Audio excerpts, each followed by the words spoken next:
How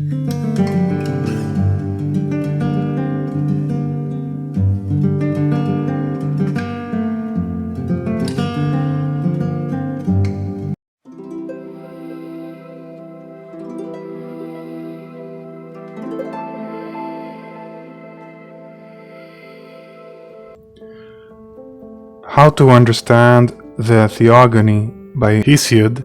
The Theogony, or Theogonia, meaning the genealogy or the birth of the gods, is attributed to Hesiod, or Hesiodus, who after Homer is the most important poet of the ancient Greeks. He was a guide to all who seek to follow the teachings of Hellenism. The work is categorized as a didactic poem that describes the origin of the gods worshipped by the ancient Greeks. On the surface, the poem appears simply to focus on the genealogy of the gods. Its true aim, however, is to teach human beings how to overcome life's difficult struggles by finding within them the path to happiness, success, and glory.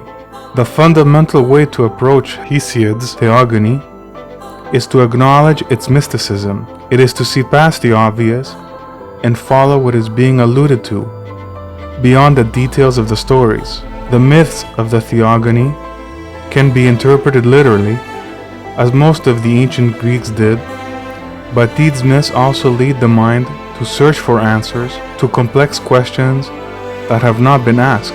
For example, if Zeus brings about order in the universe, how could order have existed before him, since order was there with previous rulers of the divine realm? Is there an absolute order from whose essence Zeus obtains his order? Similarly, if Aphrodite brings about attraction in the universe, how could attraction have existed before her, since gods loved one another before her birth? Love is the cause of change, growth, transformation, and ambition throughout the poem, and it was there from the beginning. The mysteries that appear in the poem are topics later philosophers would try to explain, such as the pre-Socratics, who would try to answer the nature of this primordial essence of existence, or the Platonists with their concept of the One. The philosophers were inspired by these myths to seek out answers to the world's mysteries by discussing first principles of logical causation and transformation. For Hesiod, the answers to the mysteries are the gods themselves. In this way, he laid the ground for what later would become theology. It is in the divine that all existence comes to be. Attraction exists because there must be divine love first. Love is not, for Hesiod, a fragment or an aspect of a force, such as attraction, but rather, attraction, in its various degrees, comes from a divine love, from which all other attractions originate. These answers come to the mind through the aid of the Muses, or Muses. They are goddesses of inspiration and revelation, and they are the foundation of all knowledge. Though it may appear that knowledge existed before them, it is only because we can't grasp how divine knowledge, of which the Muses are the representatives, always existed. In Hesiod's understanding, the Muses were always there, as everything already pre-existed in its origin of the universe, and with time, everything came to appear in its proper time and place. Because of love, fear, and anger, everything that was meant to be changes and becomes what it is known by. Growth does not add anything new that was not there before in some way. It only shapes it to fulfill its destiny. The Muses are key to understand the Theogony, because they will reveal knowledge that is impossible to discover by our limited experience. The Muses and their revelation are the way human beings can attain peace, purpose, and happiness, and overcome grief, despair, and sorrow. Another important part of Hesiod's worldview is that struggle is inescapable.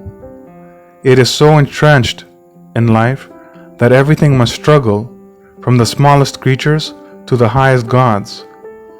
The never-ending struggles can overwhelm conscious beings and drive them to despair and madness. The struggle exists because it comes from chaos or chaos, which is another important part of Hesiod's worldview. Everything, including the gods, comes from chaos. So everything has inherited chaos, and our interactions with objects, animals, and people will affect how suffering or happiness will spread. Hesiod's aim is to encourage the worship of the gods in everyday life, in times of happiness and sorrow. Happiness and sorrow are tied to worship of the gods.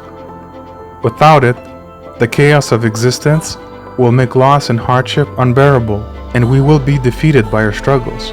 Another important part of Hesiod's worldview is that through order, chaos and struggles are brought low. And this order is brought about by the gods, especially Zeus, who has overcome the previous generation of divine beings that were contaminated by despair and madness. The order established by Zeus is sacred and must be respected. Leadership and authority then become sacred because they preserve order. The way then to reach the conquest of struggles is to mirror Zeus and the gods, and the best way to do this is by thinking of them and recalling their qualities. Lastly, one important theme in Hesiod's Theogony is that everything runs through cycles, from chaos to beauty, from beauty to chaos. These cycles are initiated by simple actions. One act of love or hate can begin the sequence that will bring ruin or glory. We should choose then actions that are virtuous so that our situation of suffering and grief may change and we may experience happiness, success, and glory. Now we will see the themes of the poem divided into segments as we look at each collection of verses and how they describe separate beings that could influence and affect us.